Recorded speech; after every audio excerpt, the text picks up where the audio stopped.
Hello, good morning students. मैं अजीत कुमार आज class 10 के लिए आज चैप्टर 2 को लेकर के हमारे, जिसमें आज आप लोग क्या पढ़ेंगे, एसिड्स, बेस एंड सॉल्ट्स। तो चूंकि गर्मी भी अधिक है, यह आपको भी मालूम पड़ती होगी और मुझे तो पड़ ही रही है। फिर भी हम लोग क्या करते हैं कि इस गर्मी में भी पढ़ने का मजा कुछ और होता है। तो उस मजे के साथ आज हम लोग एसिड, बेस एंड सॉल्ट को पढ़ने के लिए चलते हैं। तो यहां पर अब हम लोग इस चैप्टर को स्टार्ट करने से पहले कुछ प्रीवियस चीजों को जान लेंगे। अब प्रीवियस में आप यहां पर देख रहे हैं कि एसिड, बेस एंड सॉल्ट्स में जो मैंने आपको टॉपिक दिया है वो इंपॉर्टेंट टॉपिक्स में आपके पास आते हैं क्या, introduction of elements and compound. अब यहां पर एलिमेंट्स और कंपाउंड की चर्चा क्यों करनी जरूरी हो जाती है, इसके बारे में भी हम आपको बताएंगे। फिर उसके बाद है ग्रुप ऑफ कंपाउंड। अब यहां पर ग्रुप्स में कैसे बांटे गए हैं इसके बारे में भी हम आपको बताएंगे। फिर उसके बाद आपके पास आते हैं इंडिकेटर्स। जो इंडिकेटर्स आपके लिए यहां पर दिए गए हैं, जो 3 टाइप्स ऑफ इंडिकेटर्स है। तो यहां पर सबसे पहले जो आपका हम लोग जो कॉमनली सामान्य रूप से यूज करते हैं उन इंडिकेटर्स में आपके पास यहां पर बोर्ड्स पर मैं आपको उनका नाम भी दे दिया हूं। फिर उसके बाद है नेचुरल इंडिकेटर्स और फैक्ट्री इंडिकेटर्स। इसके बाद हम लोग एसिड, बेस एंड सॉल्ट की चर्चा करेंगे। लेकिन यहां पर जो मैंने आपको दिया है introduction of elements and compounds, तो इसको हम लोग पहले जान लेते हैं कि एलिमेंट्स और कंपाउंड, जिसके बारे में आप इससे पहले भी पढ़ चुके हैं, 9th क्लास में भी पढ़ चुके हैं। यानी कि हम लोग 2 साल, ये आपका दूसरा साल चल रहा है, 2 साल से हम एक ही चीज को पढ़ते आ रहे हैं। तो थोड़ा सा लगता है कि बोरिंग हो रही, शायद ऐसा आपको फीलिंग होती होगी। लेकिन हम लोगों को बोरिंग नहीं होना है, इसके बारे में हमें जानना है। क्या करना है? जानना है। अब जानने के लिए अब हम आप ले चलते हैं आपके लिए सबसे पहले कहां, एलिमेंट्स में। तो आपको हम सबसे पहले ये बताएं कि आप मैटर के बारे में पढ़े थे, उस मैटर में आपने उसको डिवाइड किया था एलिमेंट, कंपाउंड और मिक्सचर में, क्लास 9। तो वहां से हम इसको लेकर के आते हैं कि एलिमेंट्स जो होती है उसकी एक अपनी प्रॉपर्टीज होती है। ठीक है, इससे फर्स्ट लेसन में आपने पढ़ा था कि एलिमेंट्स जो होते हैं वो कंबाइंड होकर के अलग नेचर वाले वह एक दूसरे सबस्टांस को, न्यू सबस्टांस को फॉर्म करता है, जिसको हम लोग क्या कहते हैं, कंपाउंड कहते हैं। अब यहां पर एलिमेंट्स की चर्चा मैंने इसीलिए किया है कि एलिमेंट और कंपाउंड दोनों नेचर में डिफरेंट होते हैं। दोनों नेचर में क्या होते हैं? डिफरेंट होते हैं। यह एलिमेंट जो होता है वो हमेशा रिएक्टेंट्स में होते हैं, यह हमेशा रिएक्टेंट्स में होता है और एक से ज्यादा मिलकर के वो कंपाउंड को बनाते हैं। अब यहां थोड़ी सी कंफ्यूजन होगी कि अभी आपको मैंने बताया कि एलिमेंट जो होता है वो रिएक्टेंट्स में होते हैं, ठीक है। लेकिन इससे पहले जिसमें मैंने आपको केमिकल रिएक्शन में बताया था, उस केमिकल रिएक्शन में कंपाउंड को भी मैंने रिएक्टेंट्स के फॉर्म में लिया। तो यहां घबराने की कोई बात नहीं है। ये इसलिए नहीं घबराना है क्योंकि इसके केवल कैरेक्टर, प्रॉपर्टीज को हमें जान लेना है। ठीक है, तो यह प्रॉपर्टीज जो होता है, एलिमेंट अपनी एक विशेष प्रॉपर्टीज को रखती है और उस विशेष प्रॉपर्टीज को एक दूसरे के साथ मिला करके एक नए कंपाउंड, नए प्रॉपर्टीज वाले कंपाउंड को बनाते हैं। अब वह जो कंपाउंड होता है वह एक न्यू प्रॉपर्टीज में आता है। अब यहां पर क्या करते हैं कि कंपाउंड को देख लेते हैं। अब कंपाउंड जो होती है अपने प्रॉपर्टीज के आधार पर, जितने भी कंपाउंड होते हैं वह सब अपने प्रॉपर्टीज के आधार पर उसको हम लोग उस कंपाउंड को बांट देते हैं। यह बात आपको इंटरेस्टिंग लग रही होगी कि इससे पहले तो मैंने आपको कंपाउंड बांटने की चर्चा नहीं की थी, लेकिन यहां पर अब हम लोग क्या कर रहे हैं कि इसके प्रॉपर्टीज के आधार पर हम लोग क्या करते हैं कि कंपाउंड को बांट देते हैं। अब बांटने के बाद वो कैसे हो जाते हैं उसको अब आप देखिए कि वो 3 पार्ट्स में बट जाते हैं। ठीक है, तो इसको हम लोग 3 पार्ट्स में कैसे बांट लेते हैं, यानी कि according to the different properties of compound divided into 3 groups, acid, base and salts. Right, अब यह एसिड, बेस एंड सॉल्ट्स को हम यही छोड़ देते हैं। आई बात समझ में? वो इसको इसलिए छोड़ रहे हैं कि हमें पता नहीं है कि एसिड क्या करता है, बेस क्या करता है, सॉल्ट कैसे होते हैं। चलिए हम लोग जीरो सुनने, हम लोगों को कुछ पता नहीं है कि एसिड क्या होता है, बेस क्या होता है, सॉल्ट क्या होता है, इसके बारे में हमें कुछ पता नहीं। तो हम लोग यहाँ क्या करते हैं, इस तीनों को छोड़ दिया। अब इसके बाद हम लोग चलते हैं कहां, इंडिकेटर्स। तो इंडिकेटर्स क्या होता है उसके बारे में आप जान लेते हैं। तो इंडिकेटर्स ही आपको वो डिवाइड करेगा उसके प्रॉपर्टीज के आधार पर कि कौन एसिड है, कौन बेस है, कौन सॉल्ट है। ठीक है, जैसे कि आपके पास तीन चीज दिए गए हैं, अगर तीनों के नाम पते हैं, ये तीन चीज है, इस तीनों के नाम आपको पता है लेकिन इसके प्रॉपर्टीज हमें मालूम नहीं है। अगर तीनों के नाम आपको पता है, इसमें से दो को अगर हम निकाल लेते हैं तो क्या तीसरा को हम नहीं जान जाएंगे कि ये क्या है? करेक्ट, एकदम जानेंगे, निश्चित रूप से जानेंगे। तो अब हम लोग इसी के बारे में चलते हैं, देखते हैं कि इसमें क्या होता है। तो इंडिकेटर जो होता है वो एक डाई होता है। डाई कहने का मतलब एक रंगीन चीज हो, जिसको अगर हम डिफाइन करने के लिए जाएंगे तो यहां पर इंडिकेटर्स को डिफाइन करने से पहले हम आपको उसके बारे में बता दें कि इंडिकेटर्स जो होते हैं वो 3 टाइप्स ऑफ इंडिकेटर्स होते हैं। 3 टाइप्स ऑफ इंडिकेटर होते हैं। यहां पर मैंने आपको जो पहले दिया है वो कॉमन इंडिकेटर्स। तो कॉमन इंडिकेटर्स कहने का मतलब कुछ इंडिकेटर्स जो होते हैं हमें नेचर से प्राप्त होते हैं। ठीक है, कुछ इंडिकेटर्स जो होते हैं उसको हम लोग नेचर से भी प्राप्त करते हैं, लेकिन according to the chemical treatments we also find another type of indicator, right. तो यहां पर दूसरे टाइप्स के जो इंडिकेटर्स होते हैं उसके बारे में तो आपने जान लिया। अब नेचुरल जो इंडिकेटर्स होते हैं उसके बारे में तो आप जान रहे होंगे, आपके घर में है लेकिन पता नहीं है, लेकिन पता नहीं है। अब वो है क्या, इसके बारे में जानिए। तो हमारे घर में हल्दी होती है, टर्मरिक। टर्मरिक वास्तव में किस कलर का होता है? आप ध्यान देंगे, आपके घर में सब्जियां बनती है, सब्जियां बनती है तो सब्जी का रंग क्या होता है? याद करें, याद है? नहीं, चलिए सब्जी को खा करके देख लेते हैं तो पता चल जाएगा। येलो कलर का होता है, राइट। तो येलो कलर में आप जान रहे हैं कि टर्मरिक का रंग क्या होता है? येलो।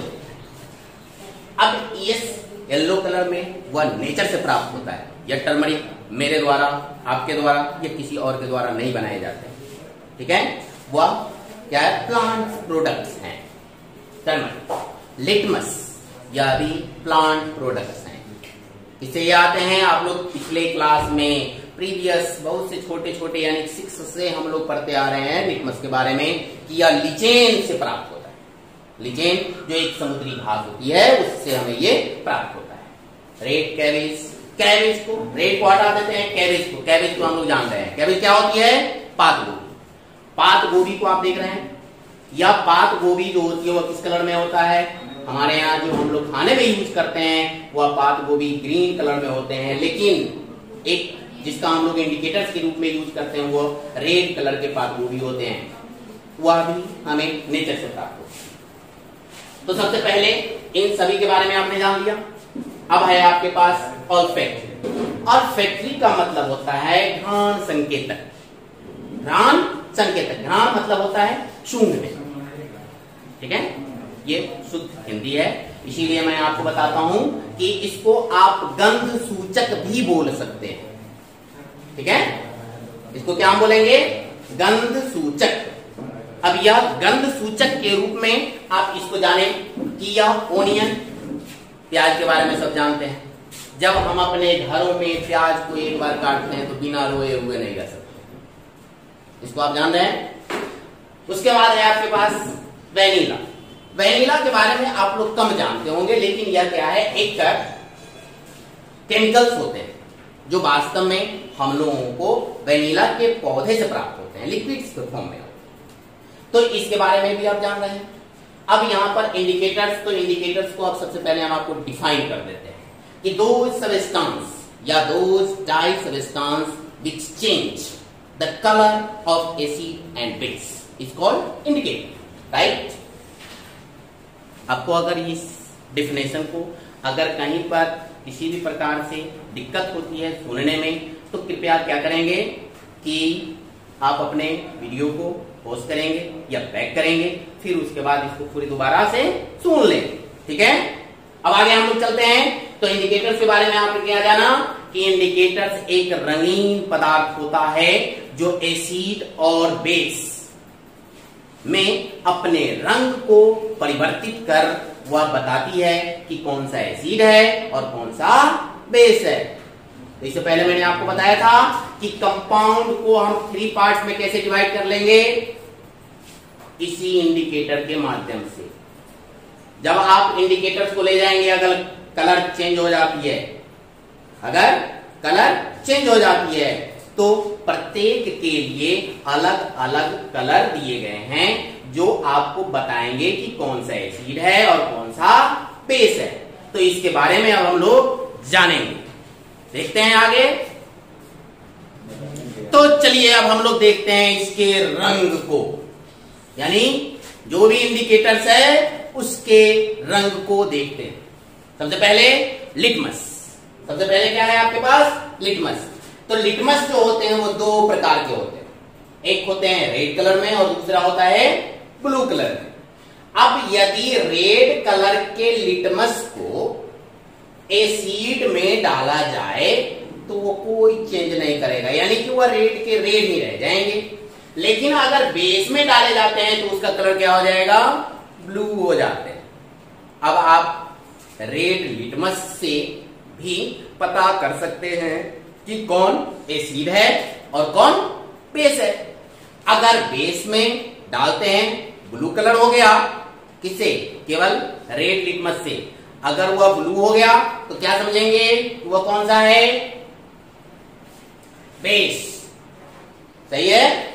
फिर यदि अगर आपके पास केवल ब्लू लिटमस है, अगर आपके पास केवल ब्लू लिटमस है तो उस ब्लू लिटमस को यदि आप एसिड में डालते हैं तो उसका जो कलर होगा वह परिवर्तित हो जाएगा, चेंज हो जाएंगे और वह किस में आ जाएंगे?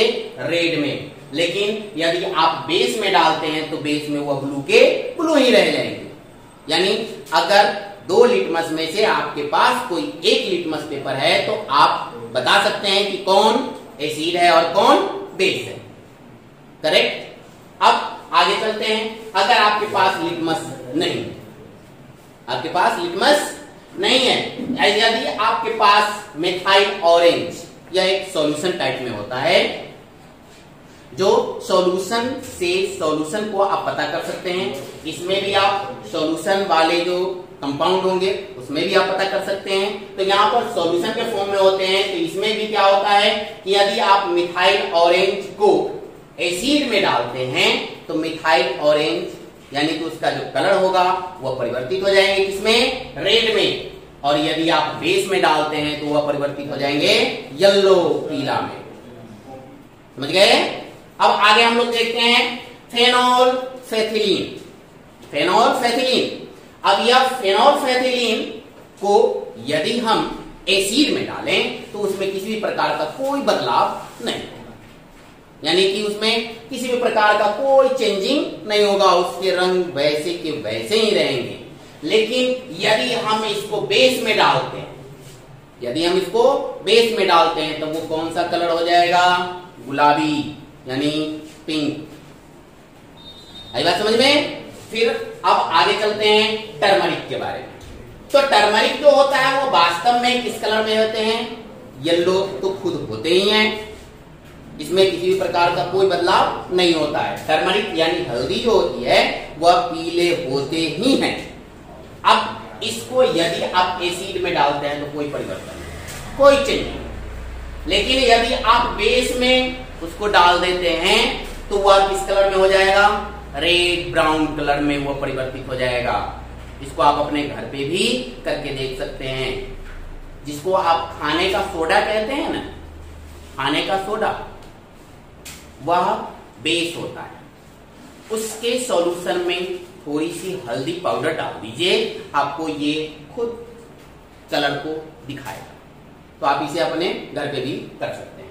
आगे है आपके पास रेड कैबेज। तो रेड कैबेज जो होते हैं उसको यदि उसके पत्ती को यदि आप एसिड में डालते हैं तो वह रेड के रेड ही रहेंगे, यानी कि उसमें किसी भी प्रकार का कोई परिवर्तन नहीं होगा। लेकिन यदि आप बेस में डालते हैं तो बेस में डालने के बाद रेड कैबेज की जो पत्ती होगी वह हरे रंग की हो जाएगी। तो इस तरीके से आपने जो भी आपके पास इंडिकेटर्स हैं उन इंडिकेटर्स का आप यूज करके एसिड बेस को अलग कर सकते हैं।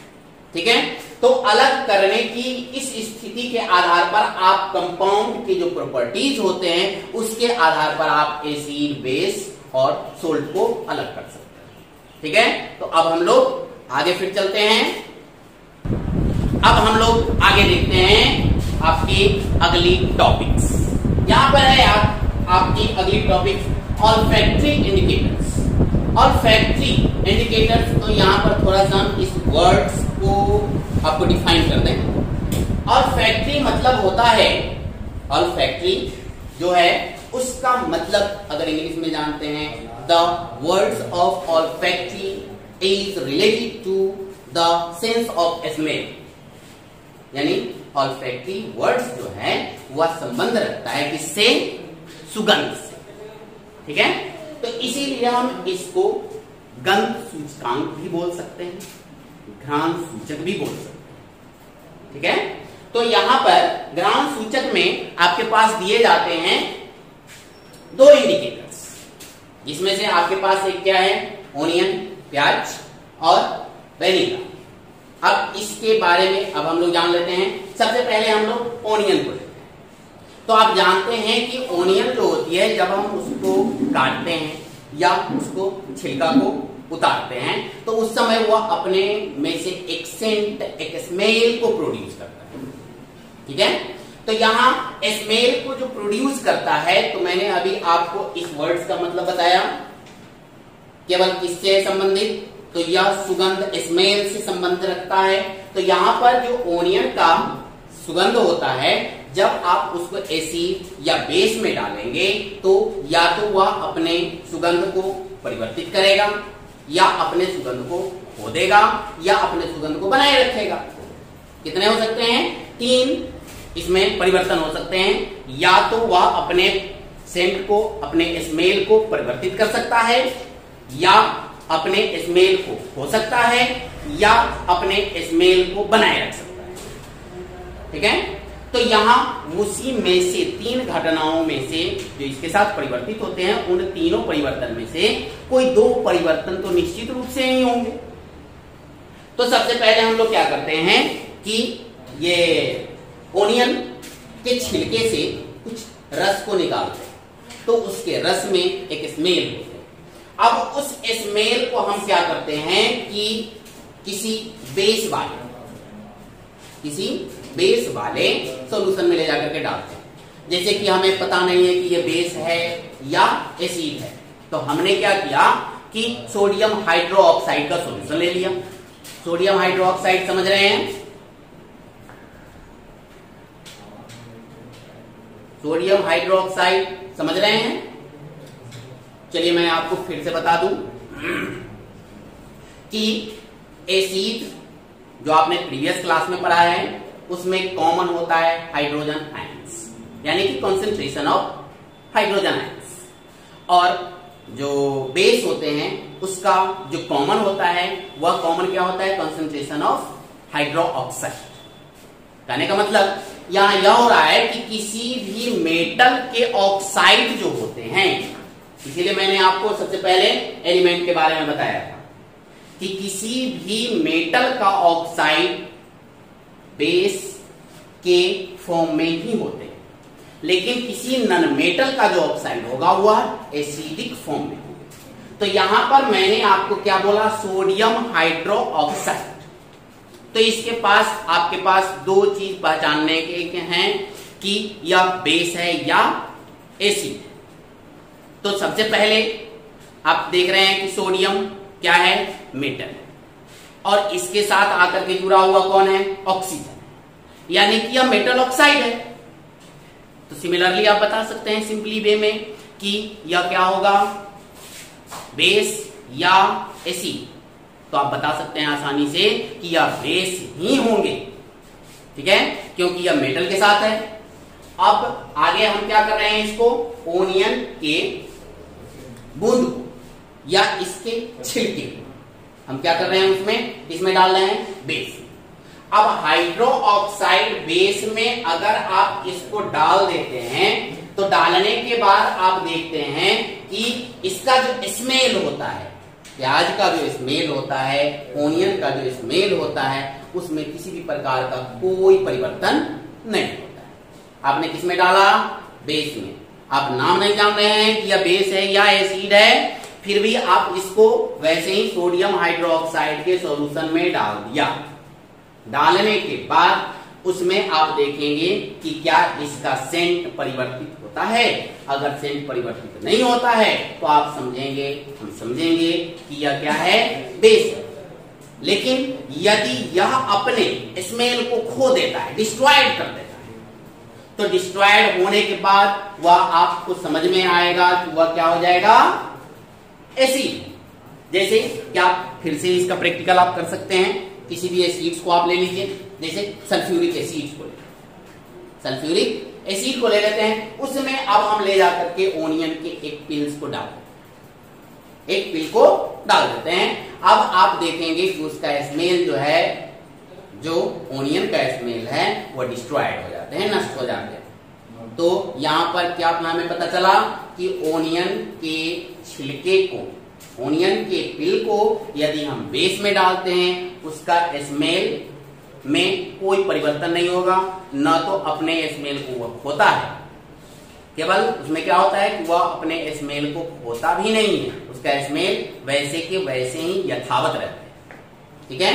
लेकिन यदि हम एसिड में डालते हैं तो वह अपने स्मेल को डिस्ट्रॉयड कर देता है, यानी कि उसके जो स्मेल होते हैं वो खत्म। सिमिलरली उसी तरीके से आपके पास वेनिला के साथ, तो वेनिला के साथ भी वही कंडीशन लागू होते हैं जो कंडीशन ओनियन के साथ, जो कंडीशन ओनियन के साथ लागू होते हैं। यानी कि वेनिला को, यदि हम वेनिला के पत्ते को अगर आप डालते हैं किसमें, सोडियम हाइड्रोक्साइड में, तो उसका जो स्मेल होता है, उसके स्मेल में कोई परिवर्तन नहीं होता है, न तो वो अपने स्मेल को खो पाता है, बल्कि वो अपने स्मेल को बनाए रखता है। लेकिन अगर आप किसी भी एसिड में इसके पत्ते को डाल देते हैं तो वह क्या करता है कि अपने स्मेल को खो देता है। तो इस तरीके से आप जान गए कि आपके पास ऑल्फैक्टरी जो होगी, वह ऑल्फैक्टरी में आप कैसे इसको कर सकते हैं, ठीक है। तो ऑल्फैक्टरी का अगर हमें डिफाइन करना 2 मिनट के लिए, ऑल्फैक्टरी तो आपने जान लिया कि इसमें जो भी हमने आपको एग्जांपल दिया था उस एग्जांपल्स के माध्यम से कि ऑल्फैक्टरी किस प्रकार कार्य करती है। लेकिन अगर इसका डिफिनेशन अगर हमें देना हो तब आप क्या बताएंगे, या एक ओनियन और वेनिला एक सब्सटेंस है, तो आप बता सकते हैं कि दो substance whose smell change in acid or base is called olfactory। Clear. तो यहां पर आप ऑल्फैक्टरी के बारे में भी आप जानते हैं। अब आपके पास जो लास्ट टॉपिक है वह अब यहां से स्टार्ट होते हैं, कहां से, एसिड्स, ठीक है। क्योंकि मैंने इससे पहले आपको एलिमेंट और कंपाउंड को अलग करने के लिए इतने सारी चीजों को बताया था कि उसके प्रॉपर्टीज, यानी कि कंपाउंड के प्रॉपर्टीज के आधार पर आप इसको 3 पार्ट में बांट सकते हैं, एसिड, बेस एंड सॉल्ट के फॉर्म में। तो अब हम लोग क्या करते हैं कि आपकी जो फर्स्ट टॉपिक है वो एसिड, उसके बारे में अब हम लोग जानते हैं। तो एसिड जो होता है, आपको इससे पहले हम बता दिए थे कि जितने भी केमिस्ट्री जो भी कंपाउंड होते हैं, जो भी एलिमेंट्स होते हैं, जो भी मिक्सचर होते हैं, उनकी अपनी अपनी एक प्रॉपर्टीज होती है, उस प्रॉपर्टीज के आधार पर वो पहचाने जाते हैं, ठीक है। तो यहां पर उसके प्रॉपर्टीज को 2 पार्ट्सों में विभक्त किए जाते हैं। इनके प्रॉपर्टीज को कितने पार्ट्सों में, 2 पार्ट्स में विभक्त किए जाते हैं। एक होता है फिजिकल प्रॉपर्टी और दूसरा होता है केमिकल प्रॉपर्टी। तो सबसे पहले हम लोग एसिड के फिजिकल प्रॉपर्टी को जानते हैं।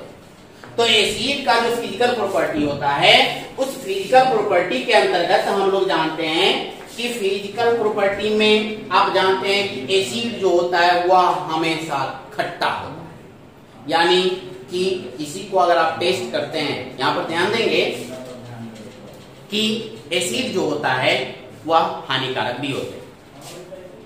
मैं आपको टेस्ट के बारे में बताने से पहले आपको हिदायत दे दूं कि एसिड जो होते हैं वह हानिकारक भी होते हैं और लाभदायक। इसीलिए कभी भी किसी भी एसिड के बारे में पूर्ण रूप से जाने बिना आप उसे टेस्ट न करें, यानी आप अपने स्किन से टच न करें। ठीक है, तो अब हम आपको बताते हैं कि किसी भी एसिड का जो टेस्ट होता है वो हमेशा किस रूप में होता है, तो खट्टे होते हैं, यानी कि सावर होते हैं। आगे इसका एक फिजिकल प्रॉपर्टी हो गया।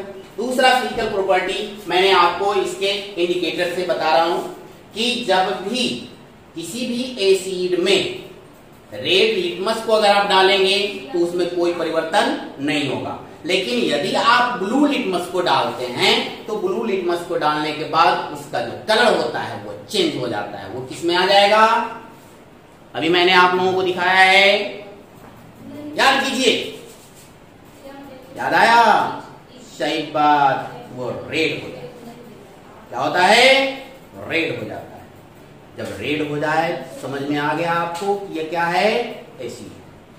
तो एसिड के बारे में आपके पास ये दूसरी इसकी फिजिकल प्रॉपर्टी होती है।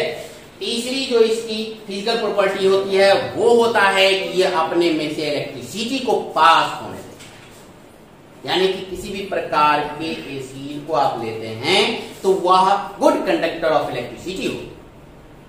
ठीक है, तो आज हम लोग केवल फिजिकल प्रॉपर्टी के बारे में जान रहे हैं। अब अगले दिन एसिड की जो केमिकल प्रॉपर्टीज होती है उसके बारे में जानेंगे। अब उस केमिकल प्रॉपर्टीज को जानने से पहले फिर मैं आपको एक हिदायत देना चाहूंगा कि आप निश्चित रूप से जितने भी एलिमेंट हैं आपके पीरियडिक टेबल में 30 एलिमेंट्स हैं, 30 एलिमेंट्स तक। ऐसे तो आपके पीरियडिक टेबल में 115 एलिमेंट्स हैं, लेकिन आपको मैं बता रहा हूं कि आप केवल 40 एलिमेंट्स उस पीरियडिक टेबल में फर्स्ट से निकालें, उसकी वैलेंसी को याद करें। दूसरा, लैंग्वेज ऑफ केमिस्ट्री से या आप अपने मोबाइल की सहायता से रिएक्टिविटी सीरीज को निश्चित रूप से देखें, तो आपको यह एसिड भी बड़ी इंटरेस्टिंग लगेगी, बहुत ही मजेदार लगेगी, इसको बनाने में भी मजा आता है। ठीक है, तो आप इसे निश्चित रूप से करेंगे। इसीलिए आज तक केवल हम लोग इतना ही जानेंगे, फिर अगले वीडियो में मिलते हैं पार्ट 2 में। Thank you.